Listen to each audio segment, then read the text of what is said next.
नमस्कार, मैं आलोक कुमार आपका अपने YouTube चैनल पर स्वागत करता हूं। इस वीडियो में हम लोग फिजिक्स के एक चैप्टर मापन और गतिकी के PYQ को करने वाले हैं और इस वीडियो में PYQ के साथ साथ ग्राफ के क्वेश्चंस को और न्यूमेरिकल के क्वेश्चंस को भी पढ़ने वाले हैं, जो आने वाले RRB NTPC एग्जाम के लिए काफ़ी इम्पोर्टेंट है। आपको पता होगा कि फिजिक्स में जो आपका ग्राफ है और न्यूमेरिकल है वो एनटीपीसी में काफी पूछा जाता है। तो चलिए इनके प्रश्नों को देखते हैं। गति के नियमों का प्रतिपादन किसने किया था? तो गति के नियम का प्रतिपादन किया था न्यूटन ने। सबसे पहले महान वैज्ञानिक सर आइजक न्यूटन ने 1687 ईस्वी में गति विषय के 3 नियमों का प्रतिपादन अपनी पुस्तक प्रिंसिपिया में किया था। तो न्यूटन ने कौन सा पुस्तक लिखा था? प्रिंसिपिया लिखा था। इसलिए इस वैज्ञानिक के सम्मानार्थ इन नियमों को न्यूटन के गति विषयक नियम भी कहते हैं। तो न्यूटन ने कितने नियम दिए थे? 3 नियम दिए थे, जिनको हम बोलते हैं गति का प्रथम नियम, गति का द्वितीय नियम और गति का तृतीय नियम। गति का प्रथम नियम कहता है कि कोई भी वस्तु अपनी स्थिति में तब तक बनी रहना चाहती है जब तक कि उस पर कोई बाहरी बल न लगाया जाए। और इस न्यूटन के प्रथम नियम को हम लोग जड़त्व का नियम भी कहते हैं। क्या कहते हैं? जड़त्व का नियम भी कहते हैं। और ये जड़त्व का नियम आर्किमिडीज ने दिया था। किसने दिया था? आर्किमिडीज ने दिया था। और इस गति विषय के प्रथम नियम से हमें बल की परिभाषा मिलती है। क्या मिलती है? बल की परिभाषा। ठीक है। दूसरा नियम क्या बोलता है कि किसी वस्तु में लगा बल उसमें उत्पन्न संवेग के परिवर्तन के दर के बराबर होता है। ठीक है। दूसरा नियम बोलता है किसी वस्तु में लगा बल उसमें उत्पन्न संवेग के परिवर्तन के दर के बराबर होता है। और द्वितीय नियम से हमें बल का सूत्र मिलता है। क्या मिलता है? बल का सूत्र मिलता है। ठीक है। तीसरा नियम कहता है कि प्रत्येक क्रिया के बराबर और उल्टी प्रतिक्रिया होती है। प्रत्येक क्रिया के बराबर उल्टी प्रतिक्रिया होती है। जैसे चप्पू से नाव खेना, बंदूक से गोली का छूटना, ये सब जो है न्यूटन गति के तृतीय नियम के अंतर्गत आते हैं। ठीक है।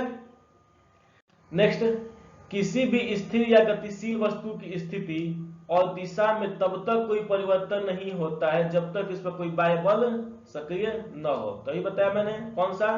न्यूटन का प्रथम नियम। और इस प्रथम नियम से क्या मिलता है हमें? तो इसे मिलता है बल की परिभाषा। क्या मिलता है? बल की परिभाषा। न्यूटन गति के द्वितीय नियम से क्या मिलता है? बल का सूत्र। ठीक है। न्यूटन के गति विषयक प्रथम नियम के अनुसार किसी भी स्थिर या गतिशील वस्तु की स्थिति और दिशा में तब तक कोई परिवर्तन नहीं होता जब तक उसमें कोई बाहरी बल सक्रिय न हो।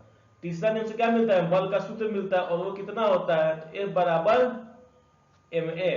तृतीय नियम के अनुसार प्रत्येक क्रिया के सदैव बराबर और विपरीत प्रतिक्रिया होती है। मैंने समझा चुका है। एक गतिशील बस में अचानक ब्रेक लगाने से सवारी आगे की ओर झुक जाता है। यह किस नियम का पालन करता है? तो यह पालन करता है आपका न्यूटन के प्रथम नियम का। क्योंकि न्यूटन प्रथम नियम को हम बोलते हैं क्या? जड़त्व का नियम। ठीक है। तो अगर जड़त्व का नियम दिया रहेगा तो वो आंसर होगा, नहीं दिया रहेगा तो न्यूटन के प्रथम नियम का आंसर हो जाएगा। होता क्या है इसमें? तो एक गतिशील बस में जब अचानक हम ब्रेक लगाते हैं, अगर कोई आदमी किसी बस में बैठा है और वो चल रहा है तो बस के साथ साथ किसमें है? गति में है। लेकिन जैसे ही बस ब्रेक लगाती है तो बस के संपर्क में रहने वाला जो पैर है, ठीक है, वो हमारा विराम की अवस्था में आ जाता है। लेकिन शरीर का ऊपरी हिस्सा जो है वो अभी भी गति की अवस्था में रहना चाहता है। इसलिए शरीर का ऊपरी हिस्सा जो है वो आगे की ओर झुक जाता है। ठीक है। वही दिया आपका इसके लिए। गुरुत्वाकर्षण नियमों के आविष्कारक कौन है? तो गुरुत्वाकर्षण नियम के आविष्कारक है आपके पास न्यूटन। ठीक है, न्यूटन गुरुत्वाकर्षण नियम क्या है वो देख लेते हैं। न्यूटन ने अपनी पुस्तक प्रिंसिपिया में गुरुत्वाकर्षण का नियम दिया था। किसमें? प्रिंसिपिया में। गुरुत्वाकर्षण के नियम के अनुसार पृथ्वी हर वस्तु को अपनी ओर खींचती है, यानी आपके आसपास जितनी वस्तुएं हैं सबको पृथ्वी अपनी ओर खींचती है, और जिस त्वरण से खींचती है उस त्वरण को हम बोलते हैं क्या? स्मॉल जी। ठीक है, जिस त्वरण को खींचती है उसको क्या बोलते हैं? स्मॉल जी। और जिस त्वरण से खींचती है उसका मान होता है 9.8 मीटर प्रति सेकेंड स्क्वायर। त्वरण का मात्रा क्या होता है? मीटर प्रति सेकेंड स्क्वायर। त्वरण जो है एक सदिश राशि है। ठीक है, क्योंकि त्वरण में दिशा और परिमाण दोनों होता है। त्वरण का फॉर्मूला क्या होता है? तो a बराबर v minus you by T, यानी वेग में परिवर्तन की दर को हम क्या कहते हैं? त्वरण कहते हैं। ठीक है, और वेग क्या होता है? तो वेग होता है आपका विस्थापन की दर को हम क्या कहते हैं? त्वरण कहते हैं। ठीक, अब देखते हैं पदार्थ के दो कणों के बीच कार्य करने वाले आकर्षण बल कणों के द्रव्यमान के गुणनफल के अनुक्रमानुपाती और उनके बीच की दूरी के व्युत्क्रमानुपाती होते हैं। यानी अगर कोई वस्तु A है और एक वस्तु B है, A वस्तु का द्रव्यमान कैपिटल M है और B वस्तु का द्रव्यमान स्मॉल m है, जो एक दूसरे से d दूरी पर स्थित है, तो बल इन दोनों के बीच लगा हुआ बल जो होगा वो समानुपाती होगा इन दोनों वस्तुओं के द्रव्यमान के गुणनफल के और व्युत्क्रमानुपाती होगा दूरी के स्क्वायर के। यानी f जो होगा समानुपाती आ जाएगा mm बटा में d स्क्वायर। तो जब हम समानुपाती का चिन्ह हटाएंगे तो कोई एक कांस्टेंट आएगा, तो f बराबर यहाँ कांस्टेंट का नाम रखते हैं हम लोग g, और ये होता है कैपिटल M बटा small a into small m बटा में d स्क्वायर। g को हम बोलते हैं क्या? गुरुत्वाकर्षण नियतांक। g क्या बोलते हैं? गुरुत्वाकर्षण नियतांक, और इसका मान होता है 6.67 गुने 10 की पावर -11 न्यूटन मीटर स्क्वायर बटा में केजी स्क्वायर। तो जी के मान के साथ साथ उसका यूनिट भी याद रखेंगे हम लोग।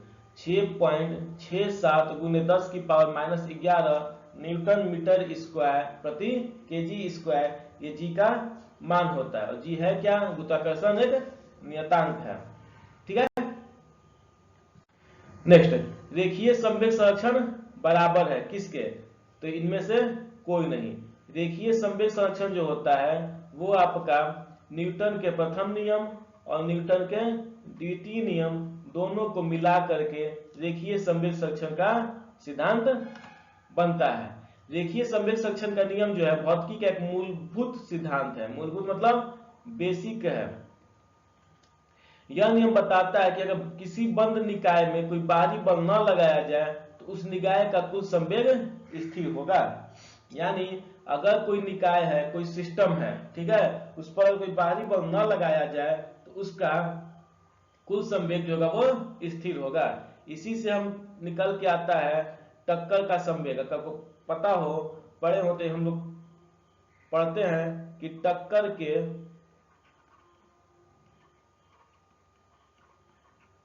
पहले का कुल संवेग बराबर होता है टक्कर के बाद के कुल संवेग का।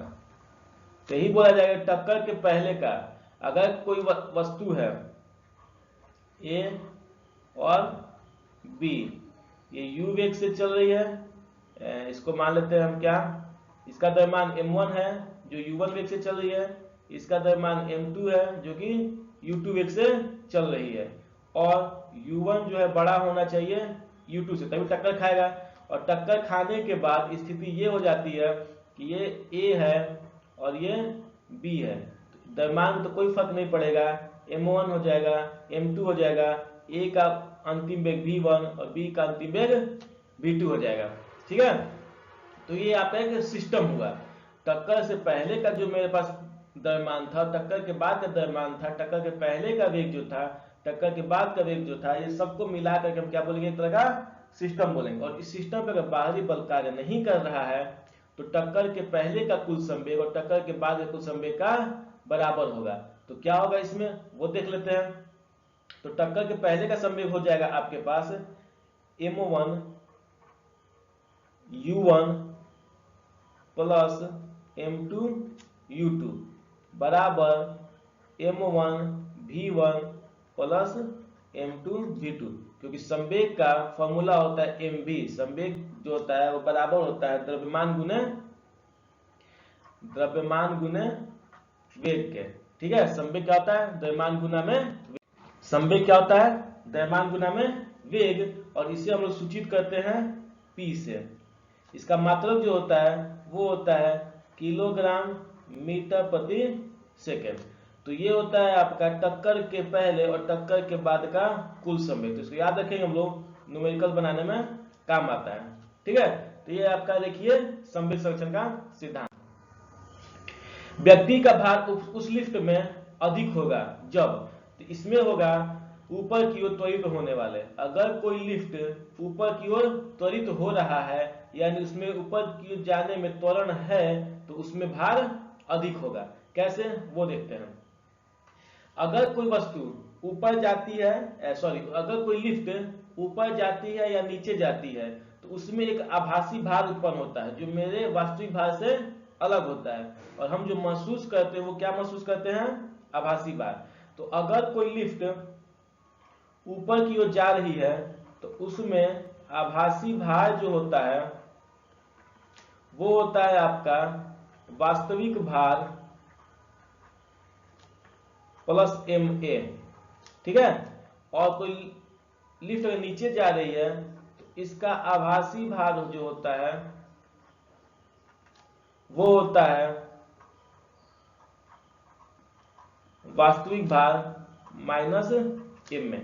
तो क्लियर आपको दिख रहा है कि अगर लिफ्ट ऊपर जाएगी तभी ma जुट रहा है, कुछ इसमें जुट रहा है, तो इसका मतलब ऊपर जाने पे ही आभासी भार ज्यादा होगा और नीचे आने पर आभासी भार कम होगा। क्यों, क्योंकि इसमें से ma घट रहा है। ठीक है, अब देखते हैं, अगर कोई वस्तु, ठीक है, या लिफ्ट, अगर लिफ्ट जो है अचल वेग से ऊपर जा रही है, अचल वेग से ऊपर जा रही है, अचल वेग मतलब v जो आपका है वो कांस्टेंट है, v क्या है आपका, कांस्टेंट है।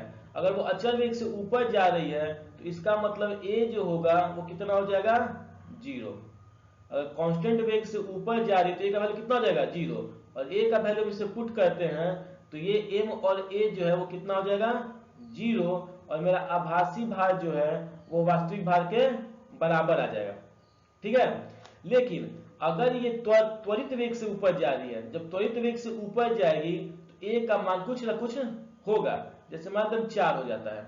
ठीक है, 4 मीटर प्रति सेकंड के त्वरण से कोई लिफ्ट ऊपर जा रही है तो यहाँ m गुने a करेंगे तो कुछ वैल्यू आएगा मेरे पास। ठीक है, उस वैल्यू को हम वास्तविक भार में जोड़ देंगे तो आभासी भार मेरा क्या हो जाएगा, बढ़ जाएगा।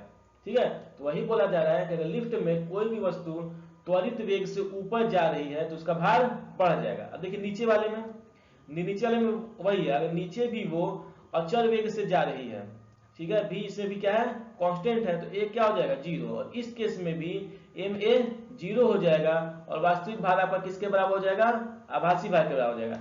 लेकिन अगर वो त्वरित वेग से नीचे की ओर जा रही है तो a का मान कुछ ना कुछ होगा और ma जो है वो 0 नहीं हो पाएगा। जब नहीं हो पाएगा तो वास्तविक भार में से ma का कुछ ना कुछ वैल्यू घटेगा, जिसके कारण आभासी भार भी जो है वो कम हो जाएगा। तो व्यक्ति का भार ऊपर लिफ्ट में त्वरित वेग से जाने पर आदमी का भार बढ़ जाता है और त्वरित वेग से नीचे आने पर आदमी का भार घट जाता है, लेकिन स्थिर वेग से जाने पर उसके भार में कोई परिवर्तन नहीं होता है। अब ऑप्शन देखते हैं, ऑप्शन तो थर्ड मिल गया हमको। ठीक है, पहला देखते हैं, स्थिर वेग से ऊपर जाएगा तो उसके भार में कोई अंतर नहीं होगा, यानी आभासी भार जो होगा, ठीक है, वो वास्तविक भार के बराबर हो जाएगा, कोई अंतर नहीं। स्थिर वेग से नीचे जाएगा, इसमें भी कोई अंतर नहीं आएगा। आभासी भार जो होगा वो वास्तविक भार के बराबर हो जाएगा, और नीचे की ओर त्वरित होगा तो उस आदमी का भार जो होगा वो कम हो जाएगा। ठीक है। नेक्स्ट, किसी पिंड के उस गुण धर्म को क्या कहते हैं जिसमें वह सीधी रेखा में या एक समान गति की स्थिति में किसी भी परिवर्तन का प्रतिरोध करती है? तो इस चीज को हम बोलते हैं जड़त्व का नियम। ठीक है, वो जिस चीज से बोलता है किसी पिंड के उस गुण धर्म को क्या होता है जो सीधी रेखा में विराम या समान गति की स्थिति में किसी परिवर्तन का प्रतिरोध करती है, उसको बोलते हैं हम जड़त्व। जड़त्व जो होता है वो दो प्रकार का होता है, एक होता है विराम का जड़त्व और दूसरा होता है गति का जड़त्व। ठीक है, विराम का जड़त्व बोलता है कोई भी वस्तु अपनी विराम की स्थिति में बना रहना चाहती है जब तक इस पर कोई बाहरी बल न लगाया जाए, और गति का भी जड़त्व बोलता है कि कोई भी वस्तु अपनी गति की स्थिति में तब तक बनी रहती है जब तक इस पर कोई बाहरी बल न लगाया जाए।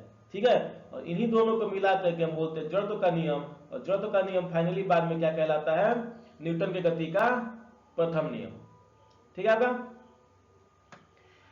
तो जड़त्व के कारण पिंड अपनी अवस्था परिवर्तन का भी विरोध करता है, स्थिर है तो स्थिर रहना चाहता है, गतिमान है तो गतिमान रहना चाहता है। यह सिद्धांत किसने दिया था? न्यूटन दिया था। हाँ, वस्तु का द्रव्यमान जितना अधिक होगा उसकी अवस्था में परिवर्तन उतना ही अधिक बल लगाना पड़ेगा।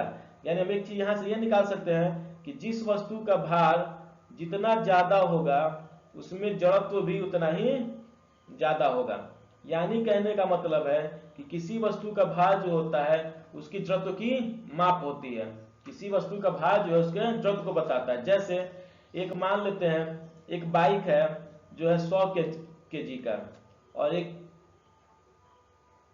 ट्रक है 1000 केजी का, तो किसमें जड़त्व ज्यादा होगा? 1000 केजी। यानी अगर ये दोनों चीजें विराम में है तो इसको और इस ट्रक को गति में लाने के लिए आपको ट्रक के लिए ज्यादा बल लगाना पड़ेगा। ठीक है, तो इससे पता चलता है कि ये जो है भार बढ़ने पर इसमें जड़त्व ज्यादा होता है। यानी विराम में था तो इसको विराम में बने रहने की प्रवृत्ति अधिक है। क्यों? क्योंकि इसमें भार ज्यादा है, तो इसके भार को तोड़ने के लिए, विराम के जड़त्व को तोड़ने के लिए हमको क्या करना पड़ेगा? बल इसमें ज्यादा लगाना पड़ेगा। ठीक है ना? नेक्स्ट, किसी पिंड का वेग समरूप कहा जाता है जब, ठीक है, तो किसी पिंड का वेग समरूप कहा जाएगा जब उसका वेग और दिशा दोनों नियत हो। क्यों?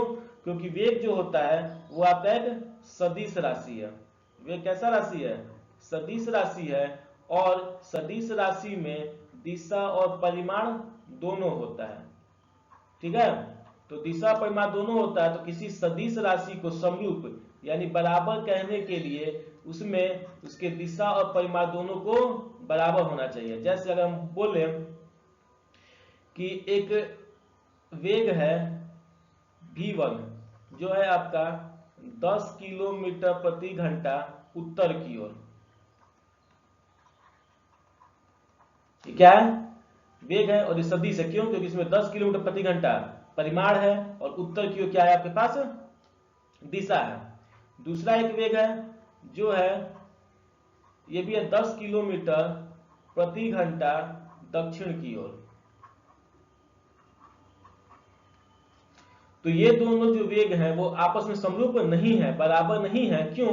क्योंकि इनके परिमाण तो बराबर है, दोनों में 10-10 है, लेकिन इनकी दिशा जो है वो उत्तर और दक्षिण अलग अलग है, इसलिए दोनों वेग जो है बराबर नहीं है। ठीक है, एक और एग्जांपल लेते हैं। v3 है मेरे पास 10 किलोमीटर प्रति घंटा उत्तर की ओर। ठीक है, और v4 जो है वो है आपका 20 किलोमीटर प्रति घंटा दक्षिण की ओर। ठीक है, सॉरी इसको भी उत्तर कर लेते हैं, कहा है? उत्तर की ओर। इसमें भी देखती है v3 और v4 जो है वो भी वेग जो है वो समरूप नहीं है। क्यों? क्योंकि इनका दिशा जो है वो तो बराबर है, उत्तर की ओर, लेकिन इनका परिमाण जो है वही गलत है। इनमें 10 किलोमीटर, इनमें 20 किलोमीटर प्रति घंटा है। यानी कहने का मतलब है अगर कोई वेग है मेरे पास 5 मानते हैं 10 किलोमीटर प्रति घंटा उत्तर की ओर, ठीक है। और एक वेग है v6 10 किलोमीटर प्रति घंटा उत्तर की ओर, ठीक है। ये वस्तु A का वेग है, ये वस्तु B का वेग है। तो इस केस में हम बोल सकते हैं कि वस्तु A का वेग यानी v5 जो है वो v6 के समरूप है और ये बराबर है, ठीक है। क्यों? क्योंकि इनका देखिए इनका परिमाण जो है 10-10 ये बराबर है और इनका दिशा जो है उत्तर की ओर दोनों बराबर है। यानी किसी भी सदिश राशि को समरूप होने के लिए उसके मान और दिशा का होना बराबर है। अगर यही वेग न बोल के चाल बोल देता कि एक चाल है मेरे पास जो है 10 किलोमीटर प्रति घंटा और एक चाल है मेरे पास 10 किलोमीटर प्रति घंटा, तो ये दोनों क्या होता है, चाल बराबर होता है। क्योंकि चाल जो होता है वो एक अदिश राशि है और अदिश राशि में केवल परिमाण होता है, इसमें दिशा होता नहीं है। तो इसको समूह समान होने के लिए परिमाण अगर एक समान है तो हम बोल देंगे कि वो राशि जो है क्या है, समरूप है। लेकिन सदिश में आपको दिशा और परिमाण दोनों बराबर होना चाहिए, तभी हम कह पाएंगे कि ये राशि जो है वो समरूप है, ठीक है। नेक्स्ट, m द्रव्यमान का एक पिंड v वेग से एक दीवार से टकराता है और उसी चाल से वापस आता है, तो पिंड के संवेग में परिवर्तन क्या है। ये आपके पास दीवार है, एक कोई द्रव्यमान है जो कि m kg का है, ये इस दीवार से v वेग से टकराता है और वापस भी इसी वेग से आता है, यानी v वेग से आता है। तो समझिए वेग जो होता है एक सदिश राशि है, तो इस पिंड को इस साइड से इधर जाने में, ठीक है, पिंड को यहां से इधर जाने का क्या माने, वेग v माने हैं। तो जब ये वापस इस साइड आएगा तो इसके वेग को -v मानना पड़ेगा, ठीक है, ऐसे में, क्योंकि ये सदिश राशि है। तो एक दिशा को हम +v माने हैं तो दूसरी वाली दिशा को हमको क्या मानना पड़ेगा, -v। अच्छा, जब गेंद जो है दीवार की तरफ गई है, ठीक है, ए से बी की तरफ, जब गेंद इधर से इधर गई है, ठीक है, तो इसके संवेग को मानते हैं p1 और संवेग क्या होता है, द्रव्यमान गुने वेग, तो m गुना v हो जाएगा। और जब गेंद टकरा कर वापस लौटी यानी b से a की ओर लौटी है तो इसके संवेग को मान लेते हैं हम p2 क्या हो जाएगा, ये भी m गुना v, लेकिन m गुना -v, तो कितना हो गया, -mv, ठीक है। अब हमसे क्या पूछा है, संवेग परिवर्तन की दर, संवेग परिवर्तन, तो संवेग परिवर्तन को डिनोट करते हैं डेल्टा p से, ठीक है। तो डेल्टा p का मान हो जाएगा p1 माइनस का p2। अच्छा, p1 है कितना मेरे पास, तो mv माइनस p2 कितना है, माइनस का mv, तो ये हो गया मेरे पास mv प्लस mv यानी कि 2mv। तो इनमें संवेग परिवर्तन कितना होगा टोटल का, 2mv, ठीक है। नेक्स्ट, एक 2 न्यूटन सेकेंड संवेग वाले 3 किलोग्राम द्रव्यमान वाले पिंड की गतिज ऊर्जा क्या होगी। पहले देखिए क्या निकालना है, पहले देखते क्या क्या दिया हुआ है, क्या दिया हुआ है आपके पास, P जो है वो है आपका 2 न्यूटन सेकेंड, ठीक है, और M जो है वो आपके पास है 3 kg। अच्छा, निकालना क्या, गतिज ऊर्जा। गतिज ऊर्जा का फॉर्मूला क्या होता है, 1/2 mv²। तो 1/2 तो हो गया मेरे पास, m भी दिया हुआ है 3, क्या v दिया हुआ है, नहीं दिया हुआ है, तो भी हम यहाँ क्या रखेंगे। अब इस v को निकालने के लिए यहाँ आते हैं, हमको पता है कि p का जो फॉर्मूला होता है वो होता है m गुना v, p का वैल्यू है 2, m का वैल्यू है 3 गुना v। यहाँ से हम v निकालेंगे हम, तो v का मान आ जाएगा 2/3, 2/3 यहाँ रखते हैं, तो 1/2 गुना 3 गुने 4/9, 2 से कट जाएगा 2 बार में, 3 से कट जाएगा 3, 9 3 बार में, यानी आ गया मेरे पास कितना, 2/3, ठीक है। और गतिज ऊर्जा, कोई भी ऊर्जा उसका मात्रा क्या होता है, जूल, ठीक है। तो इसका मान जो आएगा वो कितना आएगा आपके पास, 2/3 जूल, यानी ऑप्शन नंबर बी, ठीक है। नेक्स्ट एसएचएम होता है सिंपल हार्मोनिक मोशन से गुजरने वाले कण के लिए वेग को विस्थापन के मुकाबले में, ठीक है, आलेखित किया जाता है तो वक्र क्या होगा। यानी सिंपल हार्मोनिक मोशन जो है, जो पेंडुलम का गति होता है इस टाइप से, ठीक है, ये पेंडुलम है और पेंडुलम गति का जो मोशन होता है कैसा होता है, सिंपल हार्मोनिक मोशन होता है। तो बोल है इसके मोशन को अगर हम वेग को विस्थापन के मुकाबले, यहां हो गया आपके पास विस्थापन, क्या हो गया विस्थापन, और यहां हो गया वेग। अगर इसका हम ग्राफ बनाए तो ग्राफ कैसा आएगा, तो ग्राफ जो होगा आपका वो दीर्घवृत्त आएगा, ठीक है, कैसा आएगा आपका वो दीर्घवृत्त आएगा। ठीक, क्यों आएगा वो देखते हैं। जब कोई कण अपनी साम्य स्थिति के दोनों ओर एक सरल रेखा में इस प्रकार आवर्त गति करता है कि प्रत्येक स्थिति में इसका त्वरण इसकी साम्य स्थिति के विस्थापन के अनुक्रमानुपाती हो तथा त्वरण की दिशा सदैव साम्य स्थिति की ओर हो, तो कण की इस गति को सरल आवर्त गति कहते हैं। बोलता है साम्य स्थिति मतलब ये जो बीचों बीच अगर पेंडुलम रहता है आपका, तो ये आपका हो गया साम्य स्थिति, ठीक है। तो बोलता है कि कोई कण अपनी साम्य स्थिति के दोनों ओर, देखिए यहाँ साम्य स्थिति से एक बार इधर जाएगा और एक बार इधर जाएगा, एक बार इधर जाएगा एक बार इधर जाएगा, तो साम्य स्थिति से दोनों ओर इस प्रकार आवर्त गति, तो ये आवर्त गति है, अपनी स्थिति को दोहरा रहा है, तो इसका मतलब कैसी गति है, आवर्त गति है।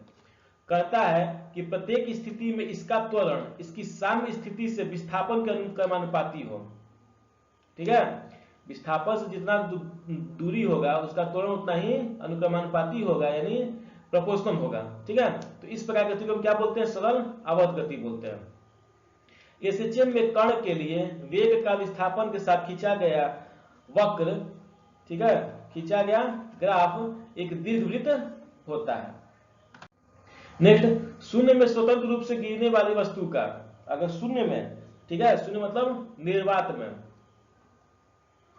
कोई भी वस्तु गिर रही है तो उसमें समान त्वरण होगा, क्योंकि निर्वात में गिर रही है वहां पे कोई हवा का दबाव नहीं है, हवा का फ्रिक्शन नहीं है, तो वो बोलते समान त्वरण से गिरेगी, और उस त्वरण को बोलते हैं गुरुत्वीय त्वरण, जिसको डिनोट करते हैं जी से, और मान होता है इसका 9.8 मीटर प्रति सेकेंड स्क्वायर, ठीक है। अब देखते जी में भिन्नता क्यों होता है, तो जी का मान पृथ्वी की सतह से ऊंचाई या गहराई के साथ जाने पर घटता जाता है। यानी अगर ये पृथ्वी है, पृथ्वी की सतह से अगर हम ऊपर जाते हैं या पृथ्वी की सतह से नीचे जाते हैं तो जी का मान क्या होता जाता है, घटता जाता है। दोनों स्थिति में क्या होता है, घटता है। जी का मान ध्रुवों पर अधिकतम होता है, ये आपका उत्तरी ध्रुव और ये आपका दक्षिणी ध्रुव, तो यहाँ पर जी का मान क्या होता है, अधिकतम होता है, अतः यह अंटार्कटिका के शिविर में अधिकतम होगा, ठीक है। जी भूमध्य रेखा पर न्यूनतम होता है, भूमध्य रेखा पर कहा जाती है बीचों बीच जाती है, ठीक है, तो इस भूमध्य रेखा पर जी का मान जो होगा वो न्यूनतम होगा। सबसे कम कहां पे होगा, भूमध्य रेखा पर, सबसे अधिक कहां होगा, ध्रुवों पर। जी पृथ्वी के घूमने का घटता है, अगर पृथ्वी का गति जो है घूमती है, ठीक है, पृथ्वी घूमती है तो उस घूमने के कारण जी का मान क्या होता है, घटता है। पृथ्वी की कोणीय गति बढ़ने पर जी घट जाएगा। अगर पृथ्वी जिस स्पीड से घूम रही है अगर उसका स्पीड बढ़ा दिया जाए तो जी का मान क्या हो जाएगा, घट जाएगा, और पृथ्वी के कोणीय गति जिस गति से घूम रही है उसके मान को कम कर दिया जाए तो जी का मान क्या हो जाएगा, बढ़ जाएगा, ठीक है। तो क्या था, और चंद्रमा पर जी का मान जो होता है पृथ्वी के मान का 1/6 होता है, ठीक है। चंद्रमा पर गुरुत्वीय त्वरण जो होता है पृथ्वी के त्वरण का 1/6 होता है, इसलिए किसी भी वस्तु का भार जो होता है चंद्रमा पर पृथ्वी की अपेक्षा 1/6 हो जाता है। जैसे बोला जाए हमसे कि कोई वस्तु है जिसका पृथ्वी पर भार है 60 किलो, ठीक है, तो चंद्रमा पर जाने पर उसका भार कितना हो जाएगा, तो हो जाएगा आपका 10 किलो। 6 से हम लोग क्या करेंगे, उसको भाग कर देंगे, ठीक है। नेक्स्ट, यदि पृथ्वी के उपग्रह की कक्षा दीर्घवृत्ताकार होती तो दीर्घवृत्त का तल जो होगा वो पृथ्वी के केंद्र से जाता,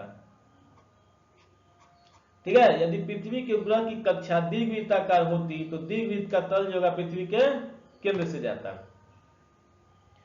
यदि पृथ्वी का कोई उपग्रह दीर्घवृत्ताकार कक्षा में घूमेगा तो पृथ्वी का केंद्र कक्षा के फोकस पर होगा। पृथ्वी का केंद्र कहां होगा? कक्षा के फोकस पर होगा और दीर्घवृत्त का तल पृथ्वी के केंद्र से जाएगा।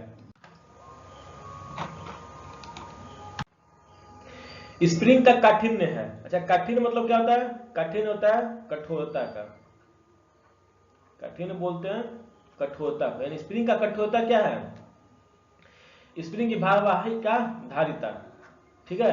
कहने मतलब है स्प्रिंग जितना कठोर होगा उसमें भारवाहिता उतनी ही ज्यादा होगी, ठीक है। एक आप स्प्रिंग देख लीजिए जिसको हम सॉकर बोलते हैं, ठीक है। एक स्प्रिंग देख लीजिए आप पेन का, एक लीजिए बाइक का, कार का, ट्रक का, ठीक है।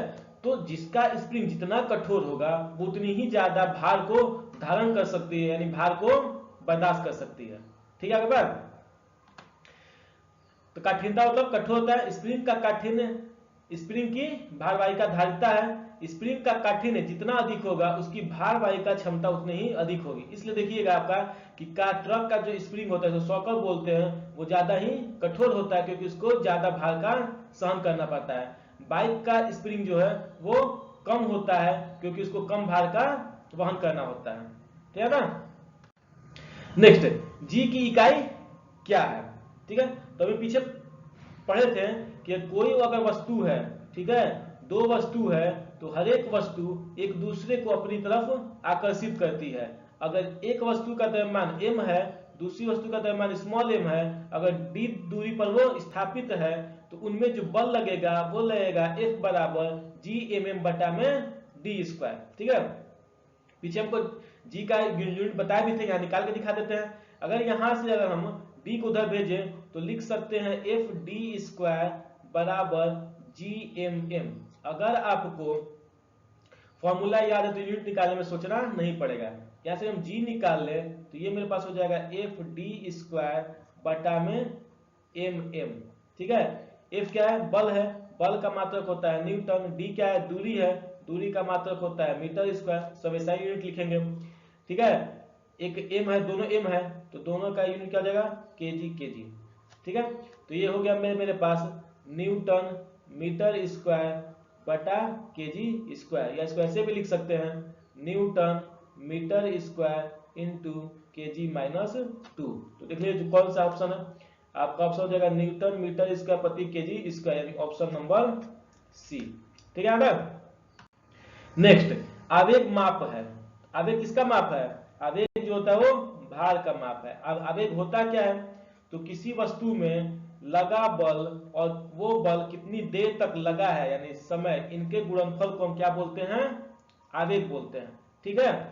तो बल जो होता है, बल का एक प्रकार होता है कौन सा? गुरुत्वीय बल, ठीक है। और गुरुत्वीय बल जो होता है उसको हम क्या बोलते हैं? भार बोलते हैं। आपका भार शरीर का कितना होगा कौन बताता है? गुरुत्वीय बल बताता है। जैसे अगर भार का बात करें हम तो भार का फॉर्मूला होता है द्रव्यमान गुने गुरुत्वीय त्वरण। तो देखिए कितना डीप में क्वेश्चन पूछा गया है, ठीक है। भार गुने गुरुत्वीय त्वरण, तो गुरुत्वीय त्वरण से क्या बताता है? भार बताता है। और गुरुत्वीय त्वरण आवेग जो होता है वो भी क्या है? भार का ही मापन करता है, ठीक है। तो इतने डीप में क्वेश्चन पूछा गया है। आवेग वस्तु तो बल की क्रिया का मात्रक है, कितना बल काम किया उसका ये मात्रक है ना। बल कितने समय तक काम किया, ठीक है। तो उसका क्या है? बल की क्रिया का मात्रक है। यह आरोपित बल तथा उस समय के गुणनफल द्वारा परिभाषित होता है, यानी F गुना T समय तक बल कार्य करता है। भार जो होता है वो क्या है? गुरुत्वीय बल है, ठीक है। अब देखते हैं नेक्स्ट, बल का मात्रक क्या होता है? तो बल का मात्रक जो होता है, बल का सूत्र क्या होता है पहले वो देखते हैं। बल का सूत्र जो होता है F बराबर ma, और ये F बराबर ma जो होता है वो गति के दूसरे नियम से आता है, ठीक है। इसका सिद्ध भी है, सिद्ध करने की कोई जरूरत है नहीं। तो बल का मात्रक जो हो जाएगा, द्रव्यमान का मात्रक क्या होता है? केजी, और त्वरण का होता है मीटर प्रति सेकंड स्क्वायर। तो बल का मात्रक होगा केजी मीटर प्रति सेकंड स्क्वायर। मैंने बोला कि अगर आपको फॉर्मूला याद है तो मात्रक याद करने में कोई दिक्कत नहीं होगा।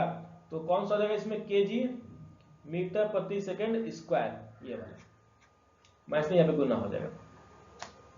ठीक है। नेक्स्ट, 1 माइक्रोन किसके बराबर होता है? तो देखिए 1 माइक्रोन जो होता है वो होता है आपका 10 के पावर -6 मीटर के बराबर। ठीक है तक, लेकिन मीटर है जैसे मिलीमीटर है मेरे पास। ठीक है, तो कह रहे हैं मिलीमीटर क्या होता है? मिलीमीटर होता है आपके पास 10 के पावर -3 मीटर को हम क्या बोलते हैं? मिलीमीटर बोलते हैं। तो इस 10 के पावर -6 को हम लिख सकते हैं 10 के पावर -3 गुने 10 के पावर -3 मीटर। अब देखिए इस 10 के पावर -3 को छोड़ देते हैं। अभी हम पढ़े कि 10 के पावर -3 मीटर क्या बोलते हैं? मिलीमीटर बोलते हैं। तो क्या हो गया? एम आ गया। अच्छा 10 के पावर 3 में हम कैसे लिख सकते हैं? 1 बटा में 1000 मिलीमीटर। अगर भाग देंगे इसको हम तो 0.001 मिलीमीटर इसका आंसर आएगा, यानी कि ऑप्शन नंबर डी। ठीक है आपके पास।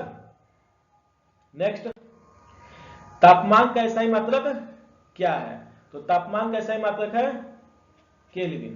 तापमान के 3 मात्रक होते हैं, डिग्री सेल्सियस, फ़ारेनहाइट और केल्विन।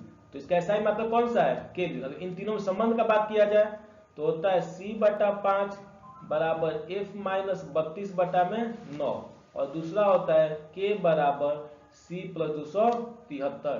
तापमान जो है आपका वो एक अदिश राशि है। तापमान जो है वो आपका मूल मात्रक में आता है। मात्रक आपके जो होते हैं 2 प्रकार के होते हैं, मूल मात्रक और व्युत्पन्न मात्रक। ठीक है, और तीसरा होता है पूरक मात्रक भी। ठीक है। तो तापमान जो है आपका वो मूल मात्रक है। मूल मात्रक की संख्या 7 होती है। मूल मात्रक किसको कहते हैं? जिसका मात्रक फिक्स है, जिसके मात्रक को निकालने के लिए किसी और मात्रक की आवश्यकता नहीं होती है। और व्युत्पन्न मात्रक किसको कहते हैं? जिस मात्रक को निकालने के लिए मूल मात्रक की सहायता लेनी पड़ती है। तीसरा क्या होता है? तीसरा होता है आपका व्युत्पन्न मात्रक। तीसरा होता है आपका पूरक मात्रक। ठीक है, पूरक मात्रक वैसा मात्रक जो तो ना ही मूल मात्रक है ना ही व्युत्पन्न मात्रक है।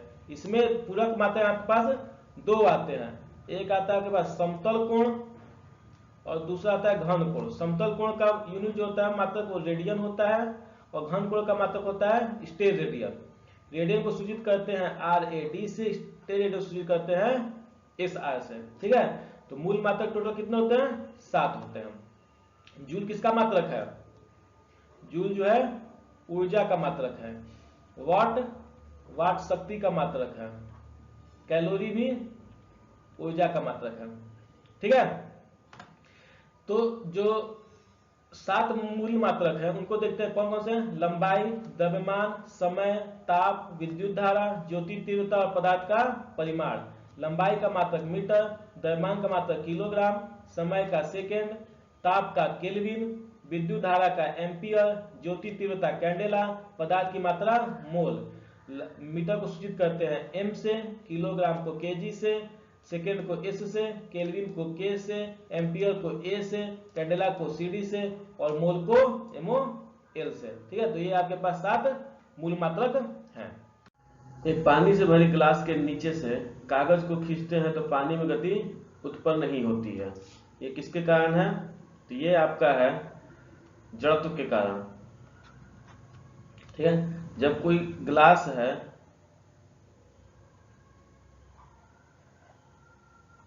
उसमें पानी भरा हुआ है, इसके नीचे से अगर हम कागज को खींचते हैं तो कागज जो है वो गति में आ जाती है, पर इसके ऊपर का रखा हुआ गिलास और पानी ये विराम के जड़त्व में ही रहना चाहता है।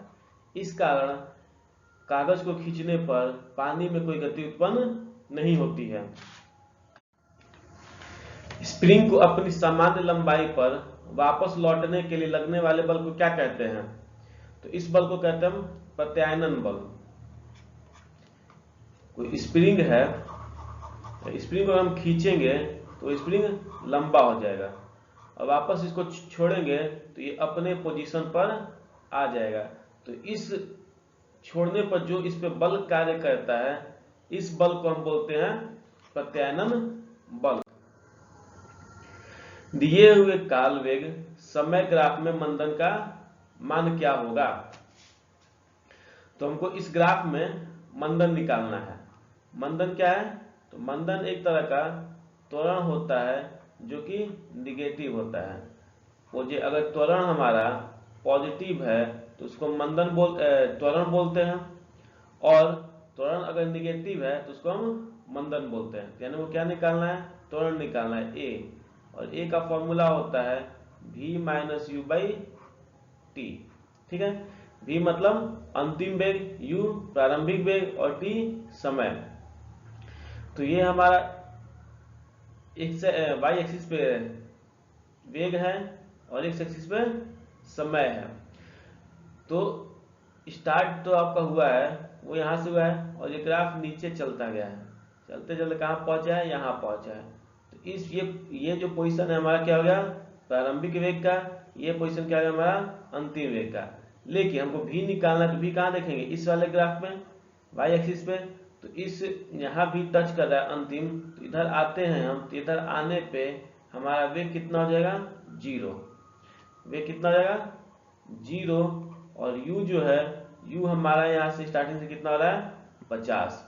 तो 0 माइनस 50, और समय कितना लगा टोटल यहाँ तक आने में? तो 0 से 10 यानी कि 10 सेकेंड। तो ये हो जाएगा मेरे पास -50 बटा में 10 घट के आ जाएगा -5 मीटर प्रति सेकेंड। तो इसमें ऑप्शन हो जाएगा कौन सा? ऑप्शन ए, -5 मीटर प्रति सेकेंड स्क्वायर। ठीक है, तो ऑप्शन देखिए यहाँ पे माइनस नहीं दिया, क्योंकि माइनस ही बताता है कि हमारा ये मंदन है या त्वरण है। इसलिए क्वेश्चन जो बोल दिया है कि मंदन का मान निकालें, तो ये माइनस जो है, माइनस आपका आंसर में नहीं दिया जाएगा। दिए गए ग्राफ में वस्तु विशेष का प्रारंभिक वेग क्या है? तो प्रारंभिक वेग आप बताएं, यहाँ पे ये वाला क्या आपका प्रारंभिक वेग, ये है अंतिम वेग। तो प्रारंभिक वेग कितना है? 50। अंतिम वेग कितना है? 0। इसमें कोई ऑप्शन नहीं है, तो यह कहा गया इनमें से कोई नहीं। शून्य क्या हो जाएगा आपके पास? अंतिम वेग। रॉकेट किस सिद्धांत पर कार्य करता है? रॉकेट जो आपका है वो संवेग संरक्षण के सिद्धांत पर काम करता है। किसके सिद्धांत पर काम करता है? संवेग संरक्षण के सिद्धांत पर काम करता है। रॉकेट में आग लगाने पर जिस संवेग से उसका गैस बाहर निकलता है, उसी संवेग से रॉकेट जो है वो ऊपर की ओर उड़ता है। ठीक है, रॉकेट संवेग संरक्षण के सिद्धांत पर कार्य करता है। रॉकेट में गैस अत्यधिक वेग से पीछे की ओर निकलती हैं और रॉकेट को आगे की ओर बढ़ने के लिए आवश्यक संवेग प्रदान करती हैं। यानी कहने का मतलब है कि जितनी तेज से, जिस संवेग से रॉकेट का गैस जो है बाहर निकलेगा, उतनी ही संवेग से रॉकेट जो है वो ऊपर की ओर जाएगी। यदि एक कण का वेग अपने आरंभिक मान का 1/3 कर दिया जाए तो कण की गतिज ऊर्जा कितनी हो जाएगी? बोल रहा है कि कण का वेग जो है अपने आरंभिक मान का 1/3 कर दिया जाए। तो कण का पहले वेग मान लेते v था, तो 1/3 बाद में कितना हो गया? v बटा में 3। तो कण की गतिज ऊर्जा कितनी हो जाएगी? तो ये आपका पहले गतिज ऊर्जा कितना था? पहले गतिज ऊर्जा हो जाएगा 1/2 mv स्क्वायर। ठीक है, अब यह गतिज ऊर्जा कितना हो जाएगा? 1/2 mv/3 का होल स्क्वायर। ठीक है, तो ये जगह 1/2 mv स्क्वायर बटा में 9। अब पूछा है पहले वाले से कितना हो जाएगा, तो पहले का मान कितना था? 1/2 mv स्क्वायर। तो इसको बनाते 1/2 mv स्क्वायर, तो 1/2 mv स्क्वायर और 1/9 बाहर निकालते हैं। यानी पहले जो मान था उसका अब कितना हो गया है? 1/9 गुना हो गया है। तो आपका आंसर हो जाएगा कितना? बी। ठीक है, गतिज ऊर्जा जो है, गतिज ऊर्जा कैसी राशि है? तो गतिज ऊर्जा जो है आपका वो सदिश राशि है। कैसे अगर फॉर्मूला याद है तो हम उसके राशियों को देख के पता लगा सकते हैं कि जो फाइनल जो राशि मेरा बनेगा वो कौन सा होगा। तो 1/2 कांस्टेंट है, द्रव्यमान जो आपका अदिश राशि है और वेग जो है वो सदिश राशि है। तो अगर पूरे फॉर्मूला में एक भी आपको सदिश मिल जाता है तो पूरी की पूरी राशि कैसी कहलाती है, सदिश राशि कहलाती है। तो काइनेटिक ऊर्जा जो गतिज ऊर्जा जो है इसका जो है वो सदिश राशि है, और काइनेटिक ऊर्जा गतिज ऊर्जा का जो मात्रक होता है वो आपका होता है जूल। कितना होता है, जूल। कोई भी ऊर्जा है उसका मात्रक जो जगह वो हो जाएगा जूल। एक कण का द्रव्यमान m तथा संवेग p है, इसकी गतिज ऊर्जा कितनी होगी। द्रव्यमान आपका कितना है, m है, और संवेग p है, तो गतिज ऊर्जा निकालना है। गतिज ऊर्जा का फॉर्मूला क्या होगा, 1/2 mv²। ठीक है, 1/2 m को ऐसे दिया हुआ है, v नहीं दिया हुआ है, v कहां से आ जाएगा, तो यहाँ से p निकल से। तो संवेग का फॉर्मूला होता है m गुना v, यहाँ से v निकालेंगे तो ये जगह p/m। अब यहाँ पे v की जगह पुट करते हैं p/m। तो 1/2 m p²/m²। इस m से m² कटेगा m बार में, यानी बचेगा यहाँ पे कितना, p²/2m। कितना बचेगा, p²/2m। Option D. एक लड़की झूले पर बैठकर झूल रही है, यदि लड़की एकाएक खड़ी हो जाए तो दोलन काल क्या होगा, तो दोलन काल आपका कम हो जाएगा। अगर लड़की झूले पर झूल रही है तो उसका आवर्त काल, दोलन काल का फॉर्मूला होता है पाई बराबर 2π√L/g। अगर ये हमारा झूला है और इस पर लड़की बैठ के झूले, यहाँ तक इसका हाइट है, तो झूले का प्रभावी लंबाई जो होगा कितना हो जाएगा, ये बचेगा। झूले का प्रभावी लंबाई इतना बचेगा। लेकिन अगर ये झूला है और इस पे लड़की खड़ी हो जाएगी तो झूले का प्रभावी लंबाई इतना बच जाएगा। ठीक है, तो अब देख रहे हैं कि L का मान क्या हो गया है, कम हो गया है। L का मान कम हो गया है तो T का मान कम हो जाएगा, क्योंकि अगर हम देखें फॉर्मूला में तो T जो है डायरेक्टली प्रोपोर्शनल है L के, √L का है, लेकिन अगर रूट को छोड़ दें हम तो T जो है डायरेक्टली प्रोपोर्शनल है L के, यानी L बढ़ेगा तो T बढ़ेगा, L घटेगा तो T घटेगा।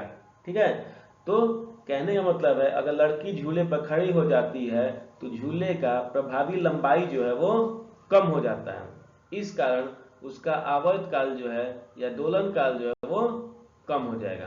ठीक है, नेक्स्ट, गतिमान वस्तु में होती है, तो गतिमान वस्तु में कैसे होता है, गतिज ऊर्जा होती है। अगर कोई वस्तु चल रही है तो उस वस्तु में जो ऊर्जा उत्पन्न होगी वो गतिज ऊर्जा उत्पन्न होगी। गतिज ऊर्जा का फॉर्मूला होता है 1/2 mv²। गतिज ऊर्जा जो है वो सदिश राशि है, इसका मात्रक जो होता है वो जूल होता है।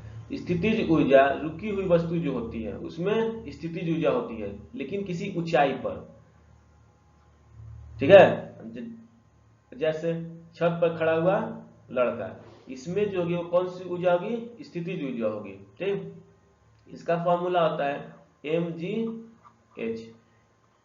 स्थितिज ऊर्जा जो है वो आपका वेग सदिश राशि है।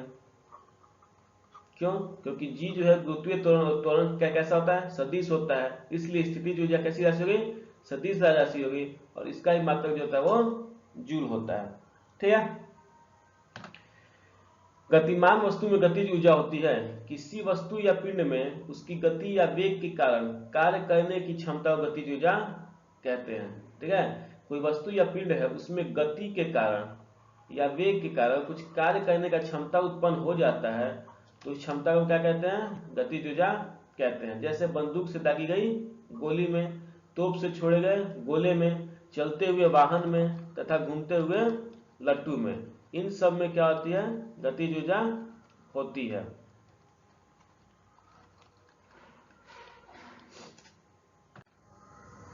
चलती हुई गाड़ी में बैठे आदमी की ऊर्जा कैसी होगी? तो या फिर गतिज ऊर्जा और स्थितिज ऊर्जा दोनों। ठीक है, चलती हुई गाड़ी में कोई आदमी बैठा है तो उसके, मानते ये कोई गाड़ी है, ठीक है, ये कोई गाड़ी है, अगर इसमें कोई आदमी बैठा हुआ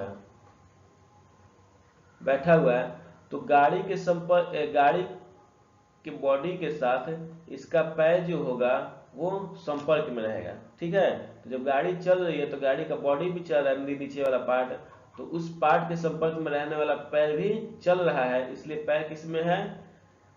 गतिज में है।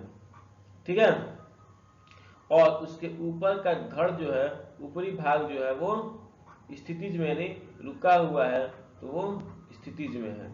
तो चलती हुई गाड़ी में कोई आदमी बैठा है तो वो, उसमें दोनों ऊर्जा होगी, गतिज ऊर्जा और स्थितिज ऊर्जा। एक सेकंड,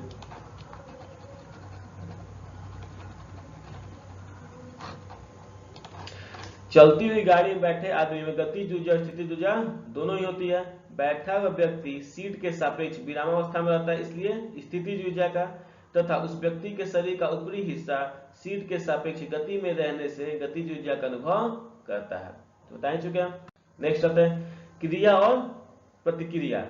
ये क्रिया और प्रतिक्रिया जो होता है आपका, ये हो जाएगा आपका दो भिन्न वस्तुओं पर लगते हैं। क्रिया और प्रतिक्रिया जो होता है वो दो भिन्न वस्तुओं पर रहते हैं, और ये आपका जो है न्यूटन का तीसरा नियम है। न्यूटन का तीसरा नियम बोलता है कि हर एक क्रिया के बराबर और उल्टी प्रतिक्रिया होती है। तो अगर क्रिया किसी वस्तु पे हो रहा है, क्रिया मानते किसी ए वस्तु पे हो रहा है, तो उसका प्रतिक्रिया जो होगा वो बी वस्तु पे होगा। इसीलिए बोला गया है क्रिया प्रतिक्रिया दो भिन्न भिन्न वस्तुओं पर होती है। ठीक है, जैसे बंदूक से गोली का चलना, बंदूक से गोली का चलना, तो इस पे क्रिया किस पे हो रहा है? गोली पे। फोर्स किस पे लगाए हम? गोली पे। और पीछे कौन आ रहा है? बंदूक। तो क्रिया किस पे हुआ? गोली पे। और प्रतिक्रिया किस पे हुआ?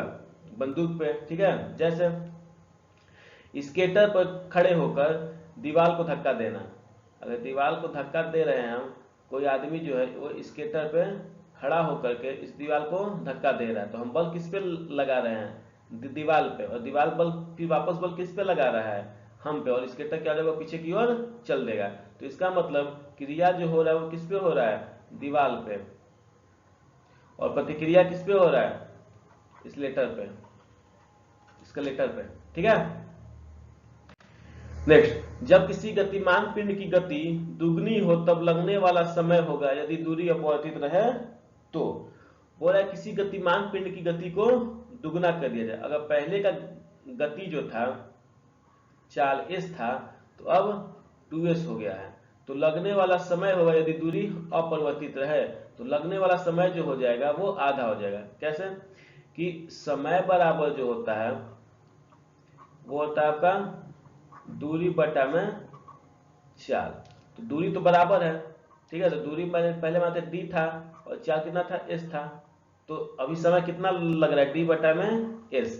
लेकिन अभी भी दूरी बराबर है d और चाल कितना है? 2s। ठीक है, तो समय कितना लगेगा? d बाई s गुने 1 बटा में 2। इसको लिख सकते हम। तो पहले का समय था d बटा में s, अब का d बटा में s गुने 1 बटा में 2। तो ये पहले वाले समय का कितना हो गया? 1 बटा में 2 हो गया, यानी कि ये आधा हो जाएगा। ठीक है, न्यूटन की गति के प्रथम नियम से किस राशि की परिभाषा मिलती है? तो पहले देखो इससे हमको क्या मिलता है? बल का परिभाषा मिलता है। न्यूटन के द्वितीय नियम से बल का सूत्र मिलता है, जो कि होता है F बराबर ma। इसका मात्रक जो होता है वो होता है न्यूटन। और एसआई मात्रक का बात करें हम तो वो होता है किलोग्राम मीटर प्रति सेकंड स्क्वायर। ठीक है, बल जो है एक सदिश राशि, यानी इसमें परिमाण और दिशा दोनों होता है। ठीक है, तो गति के प्रथम नियम से क्या मिल जाता है? बल का परिभाषा मिल जाता है। न्यूटन के गति का कौन सा नियम जड़त्व की व्याख्या करता है? प्रथम नियम। न्यूटन गति का प्रथम नियम जो है जड़त्व की व्याख्या करता है। जड़त्व के बारे में किसने बताया था? तो गैलीलियो ने। ठीक है, जड़त्व कितने प्रकार होते हैं? 2 प्रकार के पढ़े हम लोग पीछे, विराम का जड़त्व और गति का जड़त्व। विराम का जड़त्व कहता है कि कोई वस्तु अपनी स्थिति में, अपनी विराम की स्थिति में तब तक बनी रहती है जब तक इसमें कोई बाहरी बल न लगाया जाए। और गति का जड़त्व कहता है कि कोई भी वस्तु अपनी गति की स्थिति में तब तक बनी रहती है जब तक इसमें कोई बाहरी बल न लगाया जाए। इन दोनों को मिला करके ही हम बोलते हैं न्यूटन का प्रथम नियम, कि कोई वस्तु अपनी स्थिति में, तो अपनी स्थिति में दोनों आ गए, विराम और गति, तो अपनी स्थिति में तब तक बनी रहना चाहती है जब तक इस पर कोई बाहरी बल न लगाया जाए। ठीक है, तो ये जो जड़त्व का नियम है, इन्हीं दोनों को मिला करके न्यूटन गति का पहला नियम आया था। एक वस्तु की जड़त्व की प्रत्यक्ष निर्भरता किस पे होती है? एक वस्तु की जड़त्व की प्रत्यक्ष निर्भरता होती है आपके द्रव्यमान पे। यानी कहने का मतलब है कि आपका द्रव्यमान जितना अधिक होगा जड़त्व जो है उतना ही अधिक होगा। पीछे पढ़े हम लोग कि अगर एक एग्जांपल आपको याद हो, अगर एक कार है जिसका वेट है 10 kg और एक बस है जिसका वेट है 100 kg, तो 100 kg द्रव्यमान वाले वस्तु का जड़त्व ज्यादा होगा। यानी इसको, अगर ये रुका हुआ है तो इसको गति में लाने के लिए ज्यादा बल लगाना पड़ेगा। तो इसलिए पता चलता है कि अगर इसे ज्यादा बल लगाना पड़ा है तो इसका जड़त्व भी ज्यादा होगा। ठीक है, तो यानी कहने का मतलब है एक वस्तु के जड़त्व की जो निर्भरता है वो द्रव्यमान पर होती है। विभवांतर मापने के प्रयुक्त युक्ति को क्या कहते हैं? तो विभवांतर नापने के लिए बोलते हैं विभव मापी। नहीं, विभवांतर नापने के लिए हम लोग क्या बोलते हैं? वोल्ट मापी। वोल्ट मापी। वोल्टेज नापने के लिए हम क्या बोलते हैं? वोल्ट मापी। विभव मापी कोई इक्विपमेंट नहीं होता है। वोल्टेज यानी कि विभव नापने के लिए वोल्ट मापी। गैल्वेनोमीटर जो होता है वो कम वोल्टेज को नापने के लिए होता है, बहुत ही कम वोल्टेज को नापने के लिए होता है। एमीटर जो होता है वो विद्युत धारा को नापने के लिए होता है। ठीक है, विद्युत धारा जो है वो आपका मूल राशि है, इसको सूचित किया जाता है ए से। और विद्युत धारा जो है आपका वो अदिश राशि है। एंगस्ट्रम क्या नापता है? एंगस्ट्रम आपका तरंगदैर्ध्य नापता है। एक एंगस्ट्रम का मतलब होता है 10 के पावर -10 मीटर।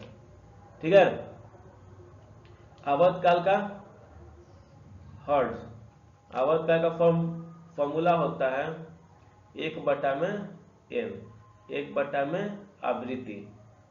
ठीक है, अब और आवृत्ति का जो यूनिट होता है वो होता है आपका,